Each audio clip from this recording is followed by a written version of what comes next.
the Department of Defense has rescinded the vaccine mandate for the military, which is important and about time. And I don't have anything in particular to say about this, but just a few details, which is that there seems to be, and I hope to hear about it if this has already changed, or I hope it will change. There seems to be nothing in I don't remember if it's a declaration or whatever, but in the new paperwork that helps in any way those members of the military who were relieved of duty because they wouldn't get vaccinated. I think those people are still simply as screwed as they already were by a unethical and unreasonable mandate. But for those people who were still, hoping for an exemption, who had a black mark on their record, but were somehow managing to still be in the military, all of those things are supposed to now be wiped clean, which, it's about time.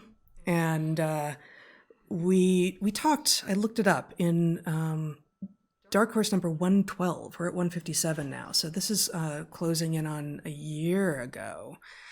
We discussed the widespread abandonment of mandates in government and the private sector about a year ago, early 2022. Yeah. But really two large sectors were keeping them, and there's a third that was keeping them partially. And one of the large sectors and the third one are largely still in place. So, this week, the military drops the mandates. Terrific. Fantastic. Good job. About time. But in the entertainment industry, as we have talked about before, it still seems to be de rigueur to require mandates and to be up to date, whatever that means, to be up to date on all of your shots, even for children. Okay, and then the other place before we talk a little bit about this is not all of higher ed, and it was never all of higher ed. It was remarkably the elite institutions, and it's such a perfect encapsulation, really, of what has happened here. That it was the elite institutions that early on started mandating vaccines for its students, for its young people, who are most at risk from these vaccines and at least risk from the actual virus, and it is them. And then later on, some other institutions sort of joined in the mandate game, but most of them have backed off, and it's the elite institutions who still have them for a tremendous number of people. And isn't that it right there, the nugget, that it is the elite institutions throughout this that have revealed their failures to understand basic logic and science and to care about humanity, both of those things simultaneously. So why are we still listening? So I tweeted something on this topic earlier in the week, and I think, and it leads to the piece of the puzzle I wanted to at least float today. For some reason, we are living in an era in which regulators regulate only after the public has become alarmed about something. In other words, they're supposed to be regulating so that the public doesn't have to become alarmed because it's pretty well protected. But what's happening is the level of harm has to be great enough that the public can't ignore it. And at that point, the regulators will step in and reluctantly regulate, right? The vaccine mandate in the military is being dropped late after public discussion about the consequence of this for our readiness, and it's including right here on DarkHorse. You did two fantastic conversations with service members and one lawyer. Yep. Yeah. And so, what is the meaning of that? You've got the Department of Defense that is dragging its heels on dropping a mandate that is crippling military readiness. They should be the first people to look out for military readiness. They should be sensitive to threats to military readiness most of us don't even understand. Mm-hmm. And then in this case, it's the public discussion that is driving them to do that. Likewise, we have newsrooms, right? Newsrooms, they're now, the Washington Post and the Wall Street Journal are now reporting on the possibility that the vaccine campaign may be driving the evolution of variants. Really? I mean, So what we've got is the newsroom is now embarrassed into reporting the news. That's what's going on, right? It's all of these things are lagging, and you're pointing out that the elite institutions, which are the people, every faculty in one of these elite universities should be brimming over with people saying, hey, wait a minute, this is a complex system. What are they doing? Lipid nanoparticle? How are they going to prevent it from getting into your heart? Every one of these institutions should be full of people who know enough to raise the right questions, to point to the right historical instances that reveal the danger of doing this kind of thing. Not after decades of the creation of fictional departments and fields, such that many people on the faculty can't tell up from down, or two from four. Right. If they're going to engage in sophistry at the level of 2 plus 2 might not equal 4, then asking them to consider the risks of complex systems upon complex systems upon complex systems, especially when presented by people with all the credentials and the right, glassware and lab coats and such, and who are using big words that, just follow the scientism, and think, oh yes, I will, because I know that in this house we believe in science, and it's effectively loyalty oaths all the way down. And, I am loyal to science. Like, no, you're not. You have no idea what science is. That's not what science is. You're being lied to. Oh, and it's over.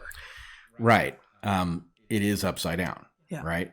All of these things. And here's what I'm concerned about, though. If you think about the military mandate being dropped, and you think about people discussing what just happened 10 years from now, the discussion, whether you understand that the DoD allowed military readiness to be crippled for years before finally abandoning this policy, right? That's going to depend on your ability to tell 2021 from 2023, right? That's a minor difference when you're looking at history, and it really erases the immense period of time in which we were shouting at them and saying, what are you doing? Military readiness. We're supposed to be able to fight 2 simultaneous wars on 2 different fronts at once, and you're dicking around with this stuff, right? You're taking pilots out of the air. You're grounding them. What are you doing? You're supposed to be defending the nation. And so, I'm already dreading the arguments 5 years from now when we're looking back, and the ability to make the argument about the jaw-dropping insanity of what we went through comes down to, the last digit in a 4-digit year, right? And, whether or not, the Wall Street Journal was aware of the variant issue in, 2023 or 2021, right? That's a huge difference. How much happened in those intervening years? It was a ton. And they could have been talking about this. It wasn't hard. We were talking about it, right? They presumably have access to YouTube. They could have figured out that this was a question. So I'm concerned that what's happening is that we have successfully, the whole community of dissidents, has successfully embarrassed the system into having to do the bare minimum years late. And that is a tremendously important story, but that it will look like a footnote, right? Oh, government's slow, right? So anyway, I don't know how you prepare people that that's the cover story they're building, but by doing all of these things late, they're covering their asses and leaving us exposed to doing this all again. Yeah, they are. Meanwhile, just show my screen very briefly here, Zach. Health and Human Services posts. I am over here. Oh, it's unplugged at so many levels. Not at my computer, though. Due to circumstances entirely under our control. Exactly. So Health and Human Services posts the Administration for Strategic Preparedness and Response this week, 4 days ago, as we're live streaming January 11th. Renewal of determination that a public health emergency exists. Right, so we got another 90-day extension on, COVID is a public health emergency. This is, I think, the 11th one. As a result of the continued consequences of the coronavirus disease 2019 pandemic, on this date and after consultation with public health officials as necessary, I, Xavier Becerra, apologies if I'm butchering his name, Secretary of Health and Human Services, pursuant to the authority vested in me under Section 319, etc., do renew effective January 11, 2023, the January 31st, 2020 determination by former Secretary Alex M. Azar that he previously renewed on, and then they go through every 90 days literally you could tell time by it. It's like clockwork every 90 days. So we just got renewed 3 days ago for another 90 days that this is a public health emergency. Which is its own hall of mirrors. Yeah. Because they used these things as an excuse. On the other hand, I wouldn't even know how to call it. Well, so let's take a look briefly, if we can, if my computer will show, and I'll link to this, declarations of a public health emergency. What beyond the 11 with regard to coronavirus, to COVID, have happened recently? Well, we've got one also recurring every 90 days, the opioid crisis. I didn't know that. Okay, I'm not exactly sure what to think of that, but okay. Oh, monkeypox, November 2nd. Okay, maybe so. Then we've got the hurricane in South Carolina on September 30th. The hurricane in Florida on September 26th. The hurricane in Puerto Rico on September 20th. Severe storms, flooding, landslides, and mudslides in Kentucky on August 2nd. Wildfires and straight-line winds in New Mexico. So we've got punctuated natural disasters that are serious and that cause real pointed moments in time when people were at risk, and there needed to be an immediate response on the part of HHS, presumably, and other agencies. And this whole list has those occasionally, and then mostly it's every 90 days, SARS-CoV-2, medical emergency, opioid crisis, medical emergency, and now maybe it's going to start with monkeypox as well. So it's like inuring us to, you're always in a state of emergency. Be afraid. Be very, very afraid, and make sure that you are on high alert at all times. And you don't need to actually know anything about physiology or about psychology to know that being in a state of high alert at all times is not good for you. You make poor decisions. You are more likely to be confused and more able to be confused by those who would like to confuse you. So this doesn't feel accidental. Organic, yeah. It doesn't. No, I mean, it might be organic, but it doesn't. It feels like we are being led into a state of perpetual. I mean, it's like the color coding of after 9/11, yeah. right? Like, if you're at yellow or orange or red, you may be about to die. Like, oh my God, really? I can't live like this. Well, yes, but let us help you. Like this is no way to live. And this that's been the case since they started this 11 90-day intervals ago.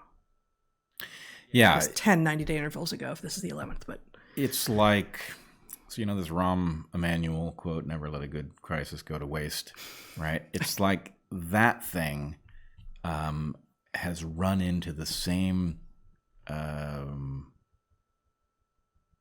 safetyism obsession that is riddled through everything else, where I really wish people would look at the COVID phenomenon beyond the pandemic, and they would look at what it implies about what our system is. But the real question is, if we, how many different ways is what we are going through a self-inflicted wound? right. What you are pointing to is, here's a psychological self-inflicted wound. We've also got a lipid nanoparticle pseudouridine enhanced mRNA self-inflicted wound. And then you know what else we have? We have a spike protein encrusted nucleocapsid virus SARS-CoV-2 self-inflicted wound, which is the result of its own panic over zoonotic viruses, which we absolutely have to enhance in the lab so that we'll know what to do. What kind of bullshit argument is that, right? This is all people, basically jerking funding mechanisms around by the amygdala, right? It's just like, we better study this now or we're all gonna... Really? That's what you think? Is that suddenly the danger of a virus leaping out of a bat in a cave is so great that we have to enhance that virus and never mind all of the prior cases in which viruses have escaped from labs where people had them? Right? I mean, the story is just too dumb, but somehow people who have enough precaution in them to prevent us from overreacting are not allowed into the conversation. You're only allowed into the conversation about pandemics if you're panicked about the chance of one leaping out of a cave at any moment. And what that means is this self-inflicted wound was inevitable. Yeah. Right? Anybody who didn't think that this was enough of a problem or that you were going to make your problem worse by enhancing viruses in the lab wasn't welcome. And holy moly, are we paying a huge price for this kind of, it's like some insane field trip where everybody is leaping out from bushes and is shouting in each other's ears all of a sudden. Everybody's keeping each other on edge because that allows them to, manipulate the system into spitting out money. Or is that something that occurred to you on field trips?